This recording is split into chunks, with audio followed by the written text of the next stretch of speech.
আমরা যারা এই শহরে হুড়মুড় করে বেড়ে উঠেছি, আমরা যারা ইটচাপা হলুদ ঘাসের মতন একদিন ইট ঠেলে মাথা তুলেছি আকাশের দিকে, আমরা যারা চৌকোকে করেছি গোল আর গোলকে করেছি জলের মতন সমতল, আমরা যারা রোদ্দুর মিশিয়েছি জ্যোৎস্নায় আর নদীর কাছে বসে থেকেছি গাঢ় তমসায়, আমরা যারা চালের বদলে খেয়েছি কাঁকর, চিনির বদলে কাঁচ আর তেলের বদলে শিয়াল কাঁটা, আমরা যারা রাস্তার মাঝখানে মৃতদেহগুলিকে দেখেছি আস্তে আস্তে উঠে বসতে, আমরা যারা লাঠি, টিয়ার গ্যাস ও গুলির মাঝখান দিয়ে ছুটে গেছি এঁকে বেঁকে, আমরা যারা হৃদয়ে ও জঠরে জ্বেলেছি আগুন, সেই আমরাই এক একদিন ইতিহাস বিস্তৃত সন্ধ্যায়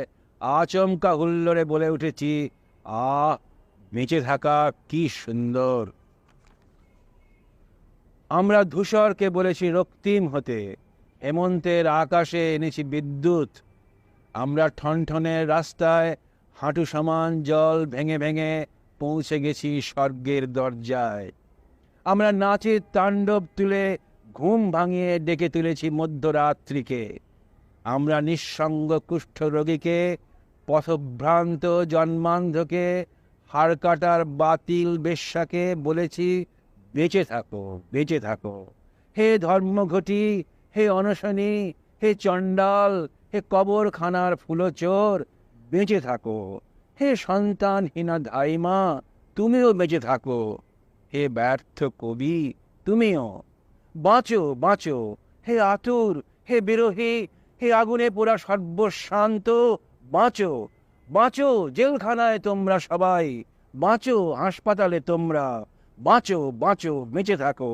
উঠতে থাক নিশান, জলুক বাতি স্তম্ভ, হাড় পাঁজরায় লেপ্টে থাক শেষ মুহূর্ত। ভূমিকম্প অথবা বজ্রপাতের মতন আমরা তুলেছি জন্মজয়ের প্রবল হুঙ্কার, ধ্বংসের নেশায় ধ্বংসকে ভালোবেসে আমরা চেয়েছি জন্মজয়ের প্রবল উত্থান। প্রথম প্রথম এই শহর আমার কাছ থেকে লুকিয়ে রেখেছিল তার শিহরণ জাগানো গোপন অঙ্গ প্রত্যঙ্গ। ছেলে ভোলানো দৃশ্যের মতো আমি দেখেছি ময়দানের সূর্যাস্তে বিখ্যাত সব জাহাজের সার,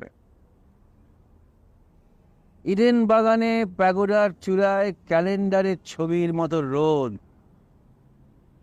পরেশনাথ মন্দিরের দিঘিতে নিরামিষ মাছেদের খেলা, বাসের জানলায় কাঠের হাত, দোকানের কাঁচে কাঞ্চনজঙ্ঘা সিরিজের বই, দক্ষিণেশ্বরের মন্দিরে মাদরদের সঙ্গে পিকনিক, 2 মাসে একবার মামাবাড়িতে বেড়াতে যাবার উৎসব।